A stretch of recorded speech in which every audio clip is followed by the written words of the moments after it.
बिस्मिल्लाहिर्रहमानिर्रहीम। अस्सलाम वालेकुम नाजरीन, आप देख रहे हैं प्रोग्राम इख्तलाफ। मैं हूँ आपके साथ फ़ाइज़ा शराजी। नाजरीन, इज़राइल की दरिंदगी की भेंट की अगर बात करें तो उनकी दरिंदगी की भेंट चढ़ने वाले इस्माइल हनिया की कतर में नमाज जनाजा अदा कर दी गई। पाकिस्तान में भी सोग की कैफियत है और कौमी असम्बली में आज इज़राइल की दहशत गर्दी के ख़िलाफ़ मज़म्मती करारदाद भी मुतफ़िक़ा तौर पर मंजूर कर ली गई है। मुल्क भर में शहीद इस्माइल हनिया की गायबाना नमाज जनाजा के इज्तिमात भी मुनक़िद किए गए हैं, जिसमें अवाम ने नाज़रीन कसीर तादाद में भी शिरकत की है और उनके इजरायली बर्बरियत के ख़िलाफ़ और फ़लस्तीनियों के साथ इजहार यकजहती भी किया है। नाज़रीन, अगर दूसरी जानिब महंगाई के हवाले से बात करें तो मुल्क में महंगाई का राज है, अगर यूँ कहें कि बोलबाला है तो ये गलत ना होगा। अशिया की बढ़ती कीमतों और बिजली के बिलों के खिलाफ धरना जारी है, लेकिन धरने की सूरत हाल क्या है? क्या एग्जैक्टली ये वाकई जमात के अंदर से धरना है, धरना करवाया जा रहा है? और अगर धरने के मकासद पूरे ना हुए तो क्या हुकूमत वाकई गिरा सकेगा ये धरना? ये बहुत बड़े सवालात हैं, क्योंकि सूरत हाल कुछ यूँ है। अगर हुकूमत की जानिब से देखा जाए तो हुकूमत IPPs के सामने ख़ुद को बिल्कुल बेबस महसूस कर रही है, यानी कि IPPs के सामने अगर यूँ कह दें कि हुकूमत ने घुटने टेक दिए तो गलत ना होगा, क्योंकि बेबसी तो तभी होती है।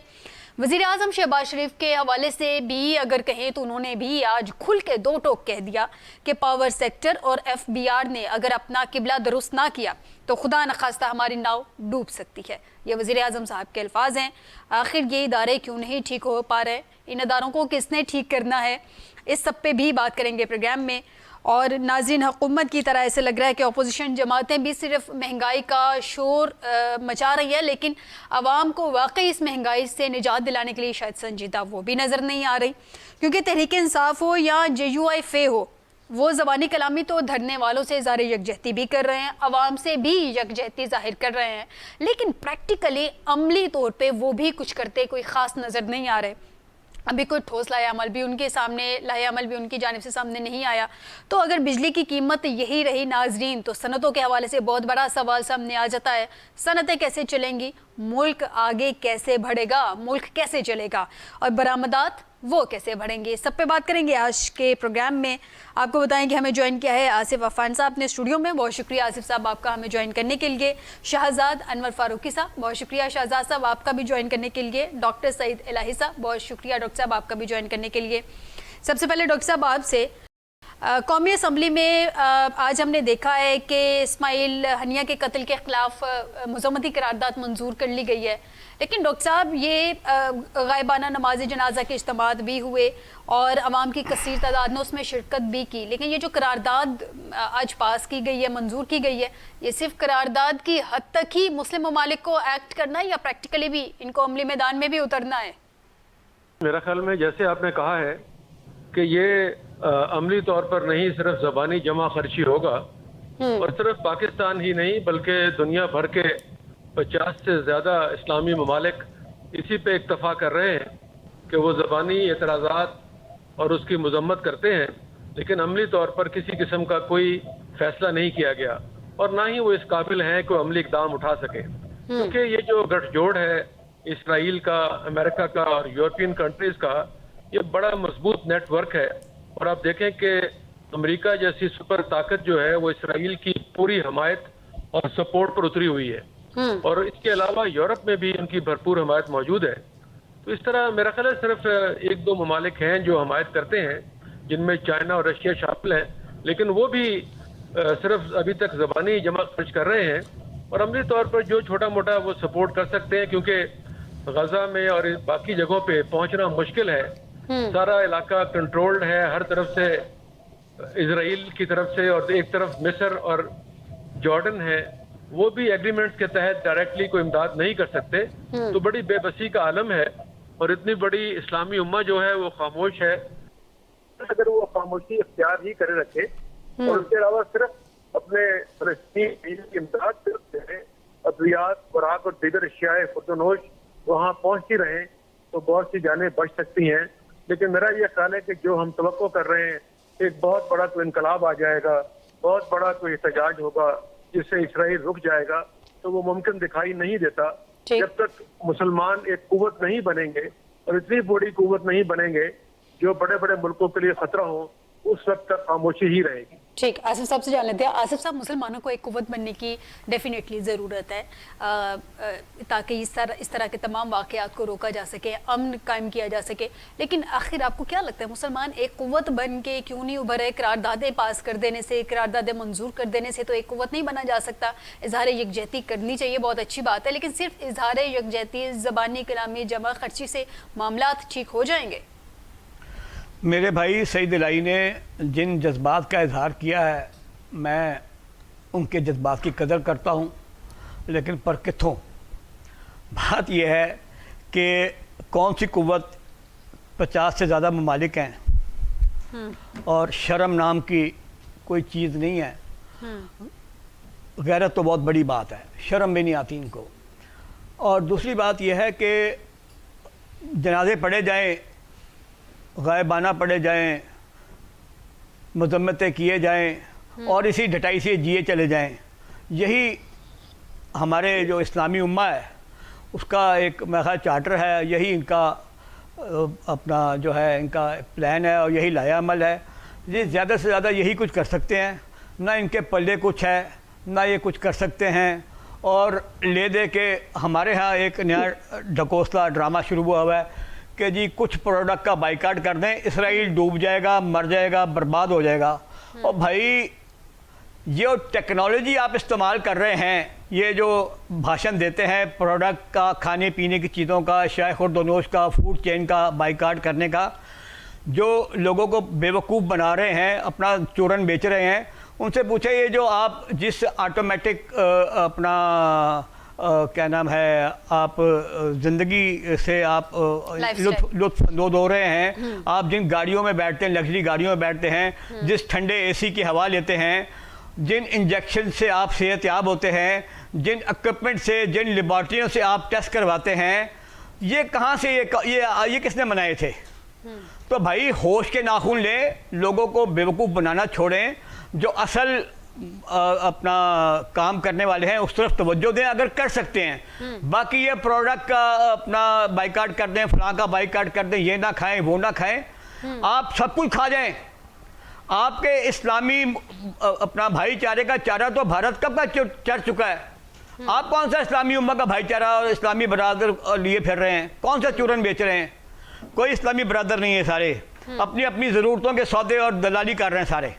ठीक, शाहजाद साहब, आज वज़ीर आज़म साहब ने कहा कि इस कत्लेआम पे आंखें बंद करने से काम नहीं चलेगा, डेफिनेटली काम नहीं चलेगा, लेकिन उन्होंने कहा कि इस्माइल हनिया शहीद के कत्ल की शदीद मजम्मत करते हैं। इन जराइम पे से होने रियासत को कटहरे में लाना होगा। अल्फाजी की हद तक तो ये वर्ड्स ठीक हैं, ये जुमले भी ठीक हैं, बड़े अच्छे अल्फाज उन्होंने अदा किए, लेकिन इसको कटहरे में लाएगा कौन? अक़वाम मुत्तहिदा तक तो ऐसे लग रहा है कि जैसे बेबस है। शाहजाद साहब जी, बिस्मिल्लाह रहमान रहीम। सबसे पहले तो वो एक शायर ने एक शेर कहा था, वो आप सबकी खिदमत में पेश करता हूँ कि कोई वीरानी सी वीरानी है, घर को देखकर दश्त याद आया। तो ये जो वीरानी आपको नजर आ रही है ना उम्मत मुसलमा की, तो उम्मत मुसलमा नाम का एक सौदा है जो हम बेचते हैं बवक्त ज़रूरत। और अभी शुरू में डॉक्टर साहब ने कहा, और डॉक्टर साहब हमारे भाई हैं, और डॉक्टर साहब इसीलिए अपनी जमात के हवाले से इनको कोई मैं समझता हूँ कि हमेशा इन्होंने वो वाली बात की है जो मुंह पे करने वाली बात नहीं होती सियासत में रहते हुए। इन्होंने सियासत में रहते हुए वो अभी जो मौक़िफ़ लिया है। अब अगर हम हुकूमत की बात करें तो हुकूमत ने तो पहले प्रेस रिलीज में इसराइल का नाम लिया था, उसके बाद इसराइल का नाम निकाल दिया। ओके, मान लेते हैं ये कोई सफारती नज़ाकत होगी जिसके पेश नज़र इन्होंने ऐसा किया होगा, लेकिन बात यह है कि वज़ीर आज़म साहब भी क्या कह रहे हैं? वो कह रहे हैं कि आंखें बंद करने से काम नहीं होगा। तो चले ठीक है, हम आंख खोल लेते हैं। आंख खोलने से भी कुछ नहीं होगा। बुनियादी और असल जो तय करने वाली बात है वो सिर्फ इतनी है कि हमने बतौर कौम, बतौर उम्मत, आपने आगे बढ़ने के लिए क्या करना है। एक दूसरे को एक बात पर तो इनका इत्तेफाक है, ये आप दाद दीजिए कि ये खामोशी जो है इस पे पूरी उम्मा का इत्तेफाक है। कोई आदमी अमली तौर पे खामोशी पर इत्तेफाक है, इस हवाले से कोई आदमी आगे बढ़ने को तैयार नहीं है। बाकी आसिफ साहब की बात से मैं थोड़ा सा इख्तिलाफ करूंगा। आसिफ साहब, बात यह है कि ये बाइकाट करने से कुछ ना कुछ तो फर्क बहरहाल पड़ता है, क्योंकि अगर कोई प्रोडक्ट ऐसा है और ये जो हम टेस्ट करवाते हैं या किसी गाड़ी में करवाते हैं, सफर करते हैं या कोई एसी की ठंडक लेते हैं, तो ये बुनियादी तौर पर कुछ सारे यहूदी तो थे नहीं, और ना ही उनको कोई रॉयल्टी जाती है इस सारे सिस्टम की, कि जो रॉयल्टी जो है वो फ़लस्तीनियों के खिलाफ इस्तेमाल हो रही है या जुल्म सितम में इस्तेमाल हो रही है। हमें जज्बातियत से नहीं, अकल से काम लेना है। एक चीज अगर आप अब बन गई है, उसका किसी का उसके ऊपर कोई वो तो इस्तेहकाक नहीं है कि वो उसको कोई और इस्तेमाल नहीं कर सकता। जो आदमी पैसे देता है वो ले लेता है। लेकिन जो कंटिन्यूस इस्तेमाल की चीजें हैं, कि जैसे आपने कोई बर्गर चेन की बात की या कोई कोल्ड ड्रिंक की बात करता है, वो समझ में आने वाली बात है, क्योंकि वो एसी एक बंदे ने खरीदा, वो तो एक ही दफा खरीद लिया उसने वो, और हम तो यहूदी कंपनी का माल नहीं खरीदते, सीधी साफ बात है। लेकिन ये जो चीजें हैं, इनका बाइकाट करने से एटलीस्ट, और ये सिर्फ पाकिस्तान में नहीं, अगर आप कम से कम अपने जो आपके 57 ममालिक हैं उनमें ही ऐसा कर गुजरे, तो मेरे ख्याल में अच्छी खासी, क्योंकि हमारे मुल्कों में वैसे गुर्बत तो है पाकिस्तान जैसे मुल्कों में, लेकिन जो खलीजी ममालिक हैं, जो दीगर मुस्लिम ममालिक हैं, उनके पास पैसे भी बहुत हैं, तेल की दौलत भी बहुत है। वो अगर इन चीज़ों पे पैसे कम लुटाएं तो हो सकता है उससे कोई फ़र्क पड़े। यहाँ पर तो हम अपनी तौर पे कोशिश कर रहे हैं, लेकिन इसके लिए आपको अपने आप को उन मुआशी जंजीरों से आज़ाद करना है जिनके अंदर आप बंधे हुए हैं, और ये ऐसी अनदेखी जंजीरें हैं जिन्होंने आपको उस मुल्क का नाम लेने से भी मना कर दिया। ठीक, डॉक्टर साहब अगर महंगाई के हवाले से बात कर लें, मौजूदा मुल्क की सियासी सूरत हाल के हवाले से बात करें, महंगाई है, धरने हैं, सियासी पॉइंट स्कोरिंग की बातें की जा रही हैं, सियासी पॉइंट स्कोरिंग हर जानिब हम देख रहे हैं। सर ये सारी चीज़ें अपनी जगह मौजूद हैं और ठीक भी है कि महंगाई है तो धरने भी दिए जा रहे हैं, लेकिन इस सबसे मुल्क आगे तो नहीं बढ़ेगा। क्या इन धरनों से वाकई में आवाम को रिलीफ मिलेगा? हुकूमत तो ऐसा नहीं लग रहा है कि रिलीफ देने के मूड में है। देखिए, इस वक्त जितने भी हंगामे, जलसा, जुलूस, एहतजाज हैं जी, इनसे कोई माशी हालात बेहतर नहीं होंगे। मेरा ये ख्याल है कि इस वक्त जो हुकूमत है वो और एस्टेब्लिशमेंट एक पेज पर रहकर कोशिश कर रहे हैं कि मुल्क के सियासी और माशी मसाइल हल किए जाएं, और इसके लिए वो सरगर्दा हैं। लेकिन ये जलसे जुलूस से तो तवज्जो भी हट जाती है, और दीगर जो ममालिक हैं जो आपकी इमदाद करते हैं वो भी परेशान हो जाते हैं, और वो गैर यकीनी सूरत हाल की वजह से इमदाद नहीं देते। तो इसलिए मेरा ये ख्याल है कि आपने बिल्कुल सही निशानदेही की कि आपने यहाँ पे धरने और जुलूस जो है उनसे अवॉइड करना जरूरी है, ताकि मुल्क का अमन व अमान और सुकून कायम रह सके। आसिफ साहब, ठीक है, ये सारी चीज़ों से अवॉइड करना ज़रूरी है डेफिनेटली, लेकिन तब तक हुकूमत को भी तो नहीं पता चलता ना, हुकूमत भी नहीं जागती जब तक धरने ना हो, जब तक जलसे जुलूस ना हो, आवाज़ ना उठाई जाए। अब देख लें कि बिजली के बिलों की वजह से क्या हालत है, लोग खुदकुशियाँ कर रहे हैं, भाई भाई का गला काट रहे हैं, लेकिन हुकूमत को कोई फ़र्क नहीं पड़ रहा। तो फिर जलसे जुलूसों का होना ज़रूरी है, इससे मुल्क आगे बढ़ सकता है, या ठीक है हुकूमत जैसे चल रही है चलती रहे, लोग जो कर रहे हैं करते रहे, कोई फ़र्क नहीं पड़ता? देखिए, बात यह है कि धरना अपनी जगह, और धरना जो जो वक्त गुजर रहा है, धरना बंद गली में घुसता चला जा रहा है। हुकूमत पहली बंद गली में बैठी है, तो ठीक है, वो अपने काम से लगे हुए या अपने काम से लगे हुए, ना धरने से कोई रिलीफ मिलने वाला है, ना हुकूमत के पल्ले कुछ है, ना हुकूमत को रिलीफ दे सकती है।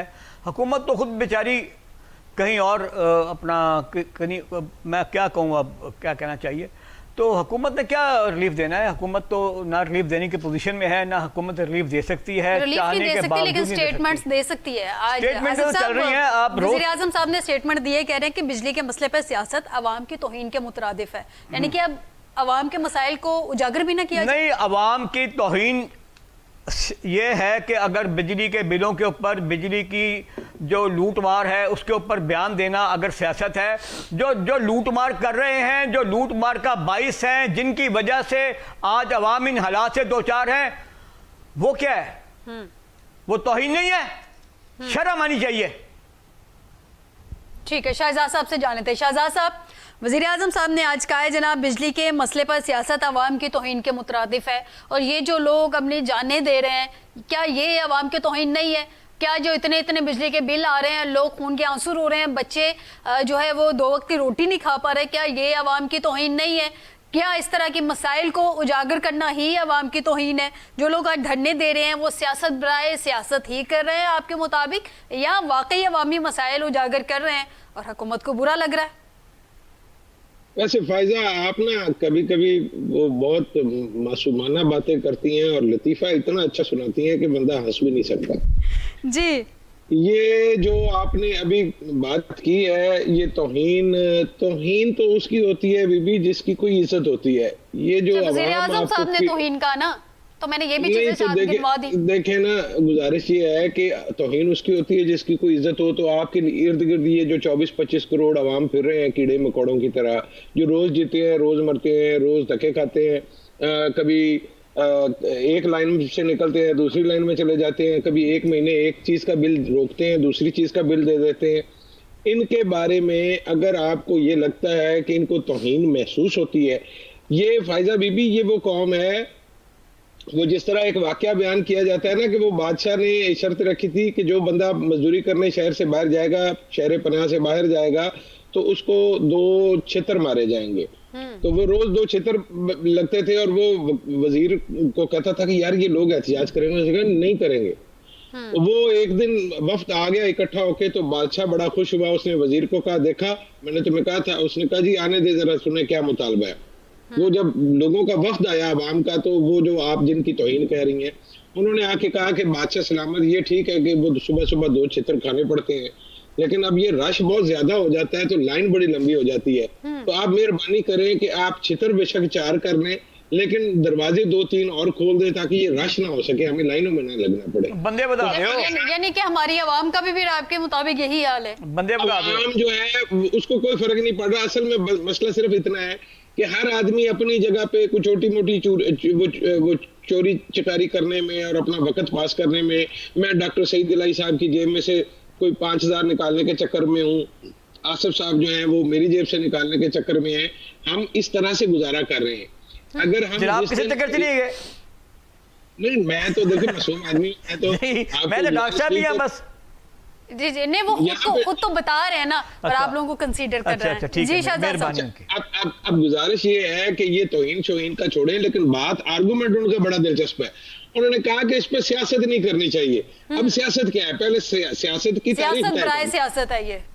सियासत बुनियादी तौर पर लोगों की जिंदगी आसान करने का नाम है, उनकी जिंदगी में आसाइश लाने का नाम है, उन लोगों के लिए बेहतरी और बेहतर हालात पैदा करके देने का नाम है, जिनके लिए आप ये सियासत करते हैं और मुंतखब होकर इक़्तिदार के मजे लूटते हैं।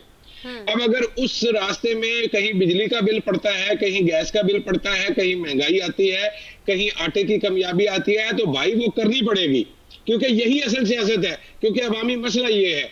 अगर आप समझते तो फिर वो वही बात होगी, फिर अवाम किस बारे में बात करे कि अच्छा जी ये बिजली का बिल जो है इस पे तो सियासत नहीं हो सकती, तो फिर हम क्रिकेट टीम की जो सियासत है उस पर बात कर लेते हैं कि कप्तान किसको होना चाहिए और किसको नहीं होना चाहिए, वर्ल्ड कप में हार का बायस कौन था। या दूसरी तरफ आप देख लें कि वो जो हमने ज़ेरे ज़मीन गैस दरियाफ्त करनी थी, जो हमने कहा था कि वसी ज़खायर दरियाफ्त हो गए, फिर पता चला नहीं दरियाफ्त हुए, उसकी नाकामी का बायस कौन है।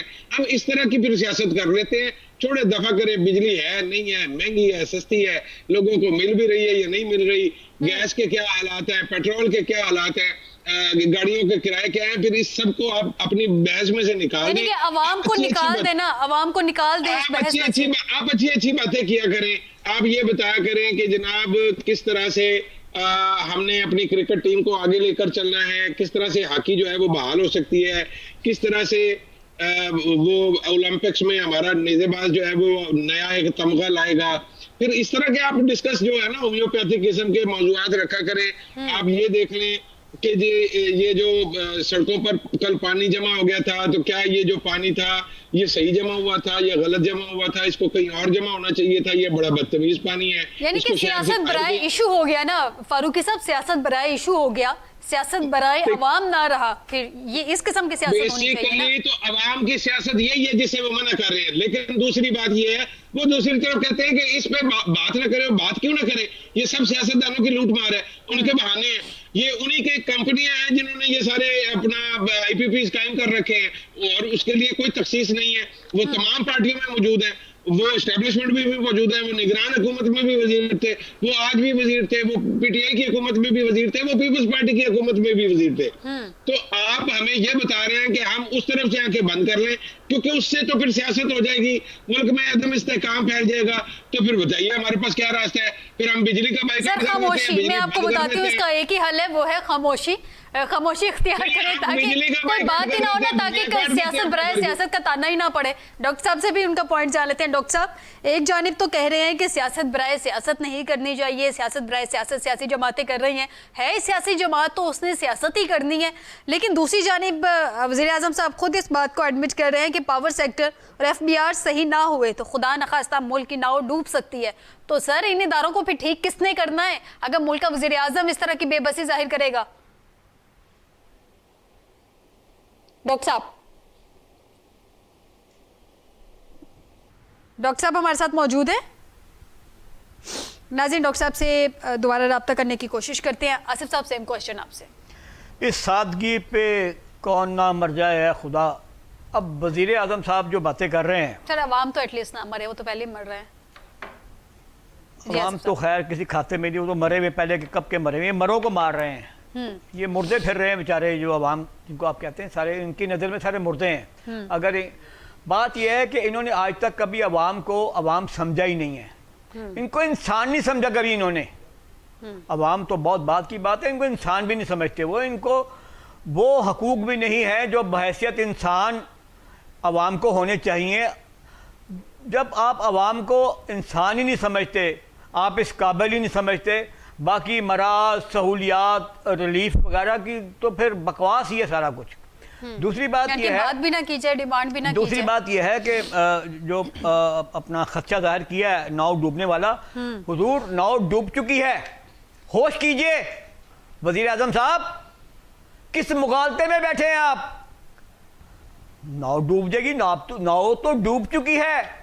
और एक और बात आपकी इत्तला के लिए अर्ज है, नाव बाहर के पानी से नहीं अंदर के पानी से डूबती है, जो आप सब मिलकर डुबो चुके हैं। वो अंदर का पानी आप वो लोग हैं जो इस मुल्क पे शौक़े हुक्मरानी पूरे करते चले आ रहे हैं। इस मुल्क पे कई दहाइयों से आप शौक़े हुक्मरानी पूरे कर रहे हैं। आप वो अंदर का पानी है, वो एलीट क्लास, वो सियासी अशराफिया जो बारियां लगाकर इक़्तिदार की मौजें लूटती है, वो अंदर का पानी है जिसने नाव डुबो दी है। नाव डूब चुकी है, नाव डूबने वाली नहीं है। अपना रिकॉर्ड दुरुस्त कीजिए वज़ीर आज़म साहब। शायद उनकी नॉलेज में नहीं होगा। शहजाद साहब, नाव डूब चुकी है, नाव डूबने वाली है, नाव डूब सकती है, क्या सूरत हाल क्या है? आपको क्या लगता है पावर सेक्टर में FBR जो अगर ये सारी चीज़ें बेहतर नहीं होती तो खुदा न खास्ता मुल्क की नाव डूब सकती है? वज़ीर आज़म साहब की स्टेटमेंट है आज की। हजूर, गुजारिश ये है कि सबसे पहले हमें अपने आप को ठीक करने की जरूरत है। हम अपने आप को ठीक करेंगे तो इदारे खुद ब खुद ठीक हो जाएंगे। यहाँ प्रॉब्लम ये है कि वज़ीर आज़म हो या मैं हूँ या आसिफ साहब हो या आप हो, हम दूसरों को ठीक करना चाहते हैं, खुद को ठीक नहीं करना चाहते। तो जब तक हम अपने आप को ठीक नहीं करेंगे उस वक्त तक तो ना FBR ठीक होगा। शहजाद साहब, रक्षा ठीक नहीं करना, हेलो, रक्षा नहीं ठीक करना। आप बड़े आसानी से कह रहे हैं ठीक कर लें, को रक्षा ठीक करना यार, को साइकिल ठीक करनी है, ठीक करने चले आप करके दिखाएं ठीक।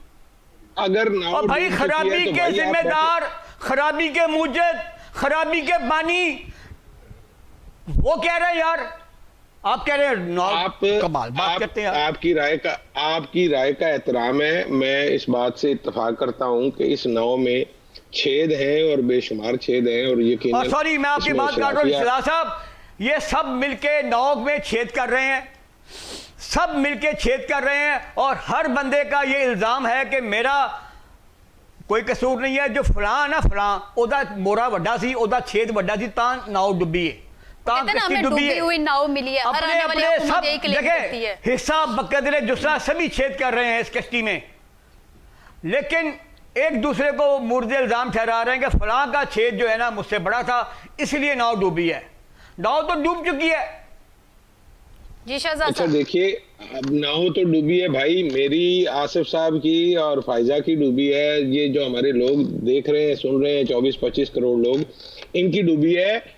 उनकी अभी नहीं डूबी, उनकी डूबने वाली है। वो सही कह रहे हैं। आपको किस बात पे एतराज है? नाव भाई तेरी मेरी डूबी है, उनकी कोई नहीं डूबी। उनकी नाव तैर रही है, उनकी नाव मजे में है, उनकी नाव जो है वो लंदन में है, उनकी नाव जो है वो स्पेन में है, उनकी नाव जो है वो बेल्जियम में है, उनकी नाव जो है वो जर्मनी में है, और उनकी नाव जो है वो कनाडा में है। आप अपनी नाव की फिक्र करें भाई, उनकी नाव तैर रही है। हमारी तो डूब चुकी है यार, हमारी तो डूब चुकी है। तो भाई आप लोगों की किसको परवाह है? आप जहन्नम में जाएं, आपको किसी ने क्या करना है? आपका क्या लेना देना है पाकिस्तान से भाई? पाकिस्तान की हुकूमत, ये अभी रास्ते में एक दोस्त मुझे बता रहे थे कि पंजाब की ब्यूरोक्रेसी में इस वक्त जो इंजीनियर हैं उनकी 70% तादाद जो है वो कैनेडियन नेशनल है। अब मुझे ये बताएं कि अगर आपके और हमारे हुक्मरानों के बच्चे जो है वो किधर रहते हैं? तो अगर आपकी अशराफिया में से आपके जर्नलों, जजों, आपके ब्यूरोक्रेट्स, आपके सियासतदान, इनका ना इलाज यहाँ होता है, ना इनकी दवाई इधर से मिलती है, ना इनकी तालीम इधर से होती है, ना इनको इधर रहने का कोई शौक है, तो वो आपकी नाव का क्या करेंगे? तो फारूकी साहब, अगर इधर रहने का शौक नहीं तो क्या सिर्फ सियासत ही करने का शौक है यहाँ पे? तो आपका क्या ख्याल है? हम जब मुश्किल वक्त आता है हम बाहर चले जाते हैं, हम जब हुक्मरानी करने का वक्त आता है तो हम वापस आ जाते हैं। हम जिला वतनी काटते हैं, कभी खुद साख्ता कभी बेसाख्ता। तो जिला वतनी काटने का एक अपना मजा है, फिर हम उंगली कटवा के अपना नाम शहीदों में लिखवाते हैं, उसके बाद आके तो सिंहासन पर विराजमान हो जाते हैं। भाई ये तो 76-77 साल का किस्सा है, ये कोई आज की बात थोड़ी है। आपको यूं लगता है जैसे मैं कोई नई बात कर रहा हूँ, और ये सारी दुनिया को पता है, ओपन सीक्रेट है, सबको पता है। आंखें बंद की हुई हैं आपने, आंखें खोले वो भाई। अभी पिछले सेगमेंट में आपने प्राइम मिनिस्टर का कहा कि आंखें बंद करने से बात नहीं बनेगी। अब आंखें खोले, लेकिन आंखें खोलने के बाद कुछ करें भी, कैसे करें? आप अपने और मेरे जैसे लोगों को अगर आगे लाएंगे, अपने लोगों को नुमाइंदा बनाएंगे, उनको असेंबलियों में भेजेंगे, तो शायद उनको आपकी कोई थोड़ी सी तकलीफ का एहसास हो। ये जिन लोगों को आपने अक्सर वो वॉक्स पॉप देखा होगा, असेंबली मेंबरान जब बाहर आते हैं तो वो हमारे जैसे जो वो रिपोर्टर होते हैं, वो माइक आगे करके पूछते हैं कि जनाब आपको पता है आटा किस भाव मिल रहा है, और वो सोच में पड़ जाते हैं। उनको ना चीनी का पता है, उनको तो ये भी नहीं पता कि अंडे दर्जन में मिलते हैं कि किलो में मिलते हैं। आप उनसे अपनी इलाज की तवक्को रखते हैं, जिसके पास MBBS की डिग्री नहीं है, उसके पास स्टेथोस्कोप नहीं है, उसके पास थर्मामीटर नहीं है, हाँ उसने सफेद कोट पहना हुआ है, इसलिए आप इस मुगालते में उसके पीछे पीछे हैं कि शायद ये हमारा इलाज कर देगा। वो आपका इलाज नहीं करेगा भाई, वो सिर्फ आपको लारा लगाएगा, और आप लारे पे जिंदा हैं तो जितनी देर तक यानी कि हमारे मुल्क के 25 करोड़ अवाम भी इस वक्त एक अदद लारे पे जिंदा है। फारूकी साहब, आपका भी पॉइंट आ गया। मुझे एक छोटा सा ब्रेक लेना है, ब्रेक से वापस आएंगे तो बात करेंगे कि ये जो हुकूमत संजीदा नहीं ले रही धरने को, आज उसका 8वां रोज़ है, आखिर इसके पीछे मुहर्रिकात क्या है? हुकूमत क्यों नहीं संजीदा ले रही सबको? एक ब्रेक के बाद।